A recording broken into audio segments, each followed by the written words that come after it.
Tonight on the Night Beat, we're talking COVID test turnaround. Many of you have sent in emails or called our newsroom asking why Community Labs is experiencing delays for COVID-19 test results.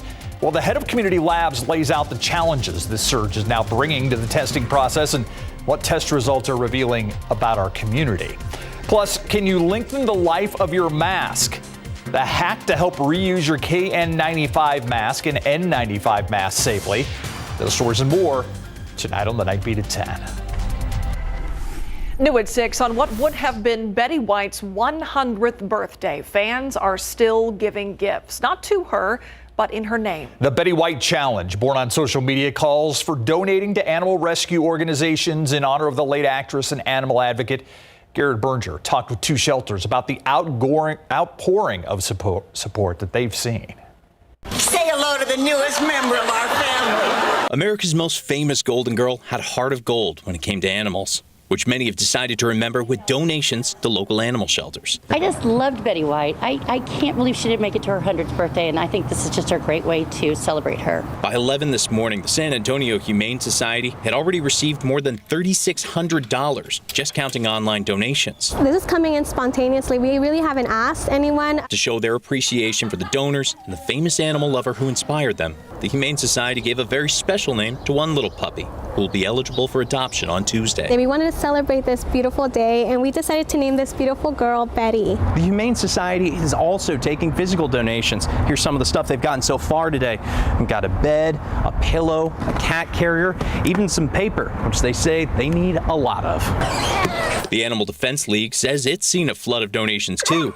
By noon, it had already received about $8,000, not to mention in-kind gifts like toys and treats. We've had, I think, about 300 individual donors of, $5, $10. Some people are giving more, about, $500, but every single bit makes a difference when it's all added up. And what we're also seeing is that these are new donors. They're younger people that are really getting involved in the social media aspect of it. Both organizations thanking donors for being a friend.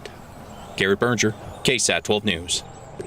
We checked in with both shelters in the past hour. The donations continuing to roll in. The San Antonio Humane Society says it has now received more than $10,000 connected to the challenge since the new year. The vast majority of that, though, came in just today. Now, the Animal Defense League of Texas is up to more than $13,000 in donations in roughly the same time period. All right, let's switch over to weather right now and talk about, it seems like we only get about 2 or 3 days of any kind of weather. Doesn't it seem like it? There's not a consistent pattern where we're in right now. No, it's that time of year, January. December was the opposite. January is what we typically see in the wintertime. Big ups and downs, big temperature swings, and boy, this week's going to be no exception. And with the colder air, we could even have a light wintry mix. So let's talk about it. Today started off at 32. Then we made it up to 70 degrees. Big temperature spread. Cotulla, 77 for the high. Hondo, 73. Obviously, that 36 in Uvalde is an error. But we were into the 70s in a good portion of our area. All right, let's take a look at the big picture. The next cold front that's headed our way isn't even on the map yet. Still some relatively warm air off to the north, closer to the Canadian border, at least relative to this time of year. So that cold front doesn't even develop until tomorrow. We can't even spot it on the map yet. It's going to be developing throughout the morning and midday tomorrow, then plunging southward and affecting us by Wednesday night and especially into Thursday. So comfortable out there, comfortable out there right now. Cotulla 71, Rock Springs down to 59. We're 60 in Kerrville and New Braunfels right now at 61. Tomorrow morning, right near 40 degrees, so some upper 30s in the hill country. I mean, even Uvalde and Hondo about 39, but closer to 42 here in San Antonio to start the day tomorrow. Then we rise well into the 70s for highs, and I think even around 80 degrees, Cotulla, Pearsall, Dilley area. Wouldn't surprise me if you hit 80 or even made it into the lower 80s tomorrow afternoon. Next couple of days, you'll feel the mild temperatures well above the average high of 63. We're going to be in the 70s Tuesday and Wednesday. Look how Thursday stands out, though. We go down into the low to mid 30s for afternoon temperatures Thursday afternoon. And then we do rebound back into the 40s on Friday, but it's this colder air that could combine with some upper level energy to kickstart a light wintry mix in parts of our area. So let's chat about it. Not much out in our Texas sky right now, just some high thin clouds moving in from the west. Big story lately, That's been this nor'easter. New England, mid-Atlantic, dumping snow, and even thin area of a wintry mix. But for us, we're watching this swirl here. It becomes obvious when you put these wind contours on the map. Between San Francisco and Los Angeles, already dumping some moisture, some areas of rain associated with that. That's our next disturbance. The cold front moves through, then up above it, higher in the sky, we get this upper level energy to help kickstart some precipitation. So let's chat about it tomorrow. Well, just more sunshine, maybe some patchy fog in the morning, then a sunny day. Wednesday morning, I think we'll have some areas of fog, then afternoon sunshine. Notice Wednesday afternoon, 2 o'clock. Front still not here yet, so we'll get well into the 70s Wednesday afternoon. Wednesday evening, the front moves through. And then into Thursday, we're going to feel the effects. But the colder air, pretty sharp drop in temperatures right along that front. So that sets the stage. We've got the colder air in place on Thursday for the upper level energy and some Pacific moisture. Kickstart some rain showers, which then could quickly turn into some areas of sleet and maybe even freezing rain. Friendly reminder, sleet is just a frozen raindrop. It's loud. It goes ting, ting, ting, ting, ting, ting, ting. Freezing rain is liquid rain that becomes ice immediately on contact. Right now, we're not expecting a very big impact from this. We could just have some slick spots developing, maybe even just in some of the elevated roadways, bridges and overpasses. And really, it depends on a lot of developing factors. And one is exactly where this narrow band of precipitation we're expecting, where exactly that decides to develop, and we're only going to know that closer to the time as it approaches on Thursday. But just keep it in the back of your mind. Thursday, midday, afternoon, we could have some slick spots. Keep checking in. We'll keep you updated. KSAT Weather Authority app as well. We go live on there to keep you updated. All right, winds will be gusty as well that day. Thursday, it's going to be a gusty day. Tomorrow, you're not going to notice too much of a wind, just out of the south at 10 to 15. 42 in the morning, 73 by the afternoon, and then the big temperature plunge comes on Thursday with gusty winds, and then we rebound nicely by Friday and Saturday, 40s and 50s. Whew, Thursday, look out. Rebounding nicely, 40s and 50s. Yeah, let's focus on that. You're right. It's all relative. Okay, thanks, Adam. All right, let's go to the AT&T Center where the Spurs about to take on the Phoenix Suns. Phoenix is no joke this year, Greg. Oh, they are not at showing all. that last year was not a fluke. Monty Williams has them going again this season. In fact, they're the best team in the NBA. It'll be a true test for the silver and black tonight when we come back. A live preview here from the AT&T Center. And the Cowboys have Dak's back in regards to that controversial last play when we come back. Good evening, everybody, and welcome live to the AT&T Center tonight. The Spurs continue their 7-game homestand and play host to the best team in the NBA, the Phoenix Suns. Now, the Suns are coming off their big rout of the Pistons in Detroit, 135-108, going 16-4 on the road so far this season, about the same as at home, 17-5, and won 4 in a row against the Spurs and 4 in a row in the AT&T Center. Serves with just about everybody back from the health and safety protocols except Trey Jones, but they believe Jakob Poeltl will be back in uniform tonight after a back ailment kept him out of the win against the Clippers. So what do the Spurs need to do now that they almost have the band back together? It really dials down on defense. I think we have the offensive tools. We have DeJounte, who's playing a hell of a year in every single game, offensively, defensively, he's bringing it. So we really got to match his energy every single game, every single day. He's the leader of our team, and we got to have his back.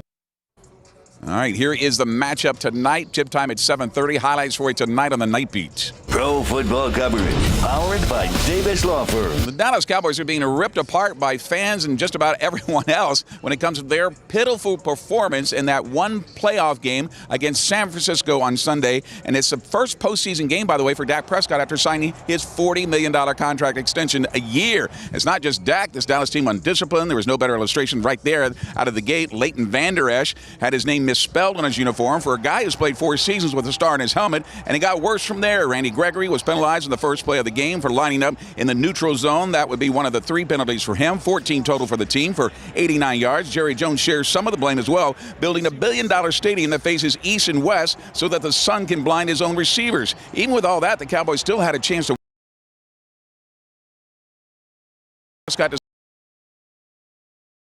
on a quarterback draw, which looked like to be a design play from the start. The trouble is, it took up too much time on the clock, and in his haste to spike the ball to stop the clock, he forgot to give the ball to the umpire to spot it, and after he crashed through Dak and the offensive line to touch it, time runs out on the Cowboys' chaos 23-17. After the game, Dak and head coach Mike McCarthy defended the play call. Made the call knowing that we're in a get some yards and get down and got to clock it, knowing that situation, something we've practiced over and over again. Ran, got some yards, went down. As I was getting behind Tyler, saw 4 seconds left. Thought it was time, obviously, to make sure everybody was set, and then honestly just got hit from behind, and then still there. When I gathered myself, saw 2 seconds and thought I could get the snap and get it down before time expired, and unsure exactly what happened other than that. I have no problem with the call. We call the situation a church clock situation. This is something we practice every Friday and Saturday. Cowboys owner Jerry Jones did not mince words when it came to his level of frustration following the Cowboys' arguably worst playoff performance. Extraordinarily disappointing, very disappointing. I'm disappointed for our fans. They deserved us to win this game tonight, and they deserved us to go farther, so it was quite a letdown. All right, now we wait to see if Kellen Moore or Dan Quinn get any head coaching offers. Live from the AT&T Center, Greg Simmons, KSAT 12 Sports. I would bet they do, Greg. Yes, they do. Yeah, thanks. Our KSAT Q&A is next. It is time for our MLK Day KSAT Q&A, and we are joined by Kerry Clack, editorial writer and columnist for the San Antonio Express-News, and a friend of mine, but that's not why he's on. He's on because he's a columnist with the San Antonio Express-News, accomplished author. Kerry, thank you for joining us. I want to talk, first off, about your column that was in the paper yesterday. And correct me if I'm wrong, but you basically took a look at what would MLK Jr. be like today? How would he be thought of in today's context, correct? Yes. Talk about that column, why you wrote it. I try to write about King for every King holiday, and I do feel sometimes I'm repeating myself, but it's King has become such a cliche and in many ways, and such an accepted, beloved, and universal figure that we sometimes talk about him more than we actually read or study him, or we'll assume that he only made one speech in his life. Only made one sentence or paragraph out of that speech.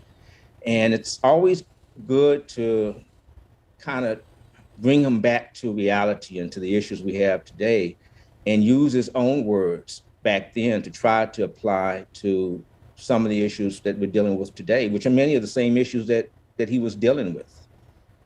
For all of the remembrances that happen on this day all across the country, the calls to action, do you think there is part of Dr. King's legacy that is not talked about these days that we should be thinking about? I think there's too much emphasis sometimes, too much emphasis almost all the time on the I Have a Dream speech, which is a great speech. It's a classic piece of oratory, classic piece of literature. And it's in its own way quite radical, but people just focus on the dream and on my 4 little children and judge by the content of their character, not the color of their skin, which is all wise things, but he said it was a dream. So there was a lot of work to be done to make that dream come true. So you look at the legacy of Dr. King, and it's a legacy of organizing, of strategizing, of marching, of just being uncomfortable most of the time, and doing the hard work, doing the necessary work, which isn't always glamorous, but which is necessary if that quote unquote dream is to come true. And also we need to continue to put more emphasis on this philosophy of nonviolence, which applies to personal responsibilities as well as public policy. And he called it love in action, but its essence is, how do you treat people? It's about treating people with decency, with dignity, and respect. And sometimes there's a tendency just to forget about his philosophy, but also about the very real and difficult work that's necessary to bring about the change that we want. I think it was the president today who said he held a mirror up to our society. And sometimes even today, if you look in that mirror, you're not going to like everything that you see. But I want to talk to you. You were in New Braunfels earlier today for their MLK commemoration. What does MLK Day mean to Carrie Clack? It's a cliche, but I think it's one of those cliches that has a lot of meaning. That it's a day off, it's a day on. It's a, when Mrs. King first had the idea, Coretta Scott King had the idea for the King holiday, it wasn't meant just to celebrate his life and to celebrate his birth and his accomplishments. More than anything, it was meant to continue his work, to not just honor the legend, but to continue the legacy. So for me, it's a day that we dedicate ourselves to his words and engage ourselves with his ideas. It doesn't mean that we agree with everything he wrote and everything he thought, but we take him serious enough to engage him critically and seek the wisdom in what he was saying, while also finding a way to apply those words and those teachings to the problems we continue to have today. Normally San Antonio has a huge MLK Day March. Of course, it didn't happen this year because of COVID, but it is the largest in the country. And I don't think we can say that enough when this time of year rolls around. And I still think it surprises people that San Antonio has that title, that claim to fame. But what do you think that says about San Antonio, that of all the places, we have the biggest Martin Luther King Day March? Hello, Myra. And people get hung up on the fact that we have the largest march because San Antonio only has maybe 7%, 6% African-American population. That kind of misses the point of King, I think. Some city has to have the largest march. Why shouldn't it be San Antonio? And the fact that a city that only has 6 to 8% African-American population, what that means is that a lot of people in San Antonio get King. Maybe they don't get him as deeply and as fully as some of us would want people to get him. But the fact that you have 300,000 people coming out every year to honor him is a display that King isn't a Black leader, that what he was trying to do wasn't just for Black folks, it was for everyone. And at heart, the essence of the civil rights movement was an expansion in democracy, an expansion of citizenship, of making sure that all of us enjoy the full fruits of citizenship, including the right to vote without undue, unnecessary encumberment. We started talking about your column that you wrote yesterday. I want to end talking about your column that you wrote yesterday. You can read it right now on expressnews.com if you would like to. You said that as much as he is, you called it a cliche earlier, that people talk about the I Have a Dream speech, but you do not think if he was still alive today, he would be as revered as he is in 2022. Correct? We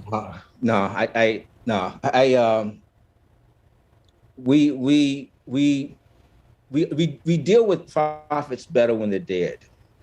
When they're alive, they make us uncomfortable. When they're dead, we can honor them and give them a holiday, and while at the same time not necessarily paying attention to all of their prophecies. And that is if you find pictures of Muhammad Ali and Martin Luther King Jr. together, it's incredible. I have Ali behind me. Today would have been Ali's 80th birthday, and it's coincidental that his 80th birthday falls on the King holiday, because in 1967, when they first met, in 1968, when King was assassinated, these were arguably the two most despised Americans in this country. And today, they're revered. Ali reached that status before he died, maybe because he couldn't speak as much as he used to because of the Parkinson's. When King died, he was, I think, he had like a 75% disapproval rating. So yeah, we tune out our prophets, ignore them, hate them while they're alive, but once they're dead, we do a better job of honoring them and maybe even listening to them. Carrie Clack, columnist, editorial board on the San Antonio Express News. I always appreciate your honesty and your frankness, not just in this interview, but also in your many excellent columns. Thank you, Carrie. Thank you. Thank you. We'll be right back. There were a lot of ways for people to get involved on MLK Day, despite the COVID cancellation of one of the largest marches in the country. The San Antonio African American Community Archive and Museum is collecting documents and photos from past marches to make sure the history is available to not only future generations, but to people all over the world. Tiffany Huertas has the story.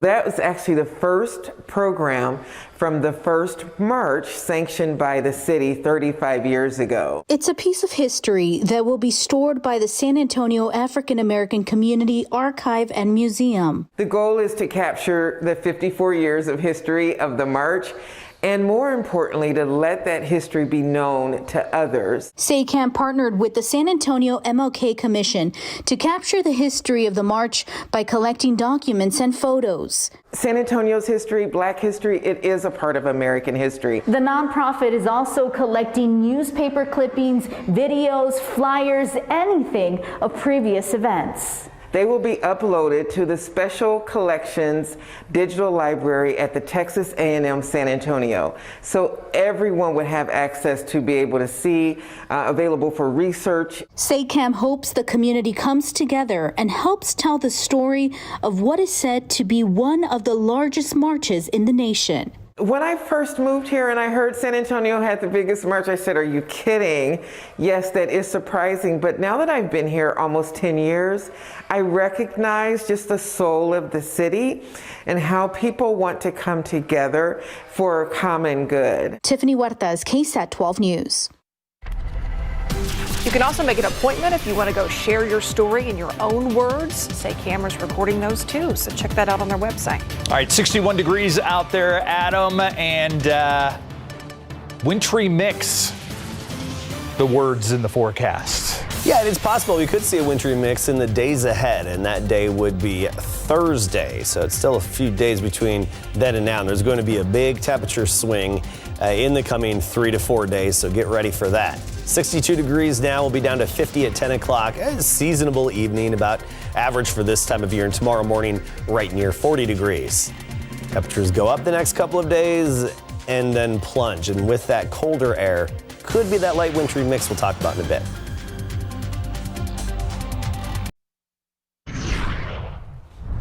Dose of winter headed this way. We got to talk about this, Adam. Yeah, we do. And until then, it's going to actually be pretty warm outside. We'll be well into the 70s the next couple of days. So another big temperature swing. Cold front hits Wednesday night, and we'll feel the effects on Thursday. And that's when we could have a light wintry mix develop somewhere in our area as a result of the cold air, along with some other factors coming together. So let's get right to it. First, let's talk temperatures and even the dry air in place. That dew point of 18.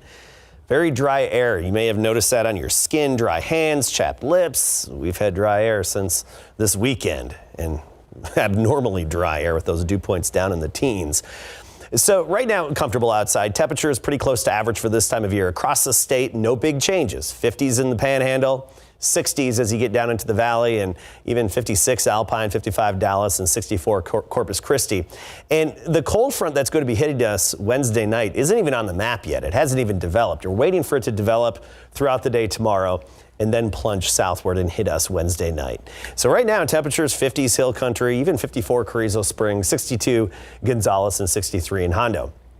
Tomorrow morning, most of us are right near 40 degrees, give or take a little bit. About 38 Kerrville and Fredericksburg, 39 Uvalde, 41 Carrizo Springs, and near 42 in San Antonio. Then by tomorrow afternoon, we make it into the 70s. Sunny, 70s, beautiful. Low humidity as well. Even pushing 80 degrees farther south of town in the typically warmer spots. We're talking about Dilley, Pearsall, Cotulla area. And Wednesday is going to be similar, even a few degrees warmer. So we'll just say well into the 70s the next couple of days. And then comes Thursday, when the warmest we get in the afternoon could even be right near freezing. And that's when things could become a little bit of an issue when you throw in some precipitation. So let's chat about it. Our sky today, just some high thin clouds starting to move in from the west. Not precipitation making clouds, that's for sure. And the big story nationally has been, of course, this nor'easter in mid-Atlantic and New England. That's moving out of there. Those don't move our way. What we're watching is this swirl between San Francisco and Los Angeles. And already it's dropping some precipitation, some much needed rain for parts of California.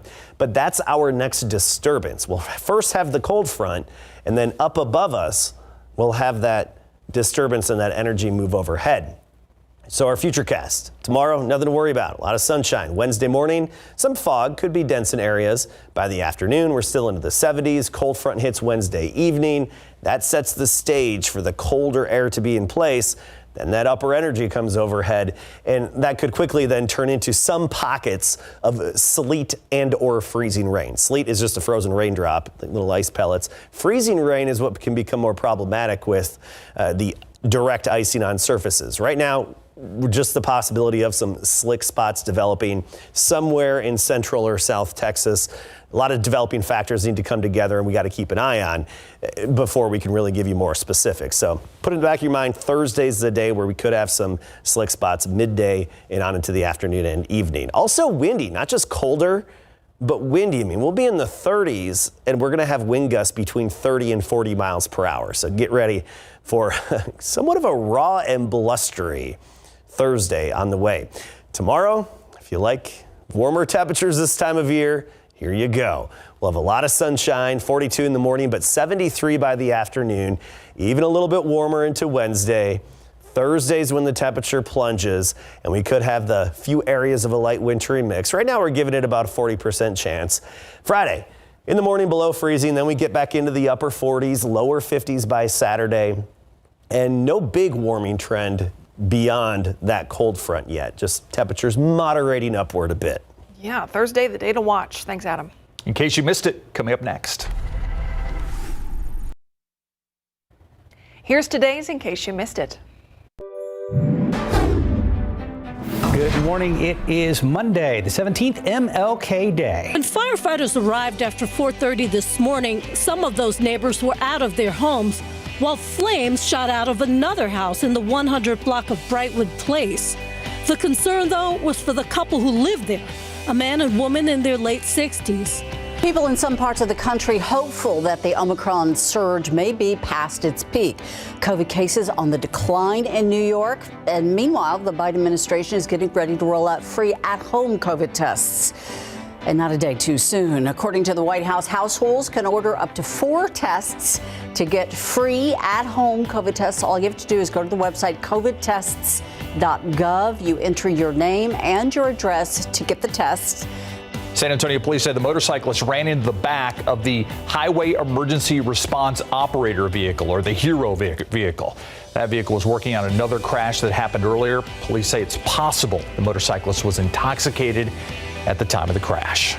Today, we take the time to reflect on the civil rights movements that had impacts on our country, while also looking forward to the many more movements yet to come. Today is Martin Luther King Jr. Day, and though the annual MLK March in San Antonio was done virtually due to the rising COVID cases, some in our community still made sure the spirit of the march went on in a smaller way. Several dozen people showing up at Lincoln Park for their own small march. The march you're seeing was organized by the San Antonio in Black, White, and Brown organization. We have a traffic alert to make you aware of here. Take a look from the TransGuide camera at 410 in Fredericksburg. The San Antonio Fire Department calling this a vehicle extraction that is underway right now. Yeah, it looks like it's actually taking place above 410 on the bridge there. That's actually Fredericksburg that you're looking at. I believe it is the north side of 410 that we're talking about right here. Somebody trapped inside a vehicle. You can see a number of emergency crews there. It's not affecting traffic on 410, but certainly is on Fredericksburg. We're going to continue to monitor this situation. Tomorrow, Wednesday, making it into the 70s, good amount of sunshine. Just watch out for some morning fog, particularly Wednesday. Thursday's when temperatures really fall off. We'll be down near freezing most of the day, and with it could be a little precipitation, and that could mean a wintry mix of sleet, maybe even some freezing rain in spots. So there could be some slick spots on Thursday. Too early to tell how much could fall where and if it would really have much of an impact. So we'll keep you updated on the situation, but also cold and windy. All right, thanks, Adam. And thank you for watching the news at 6. See you after the football game.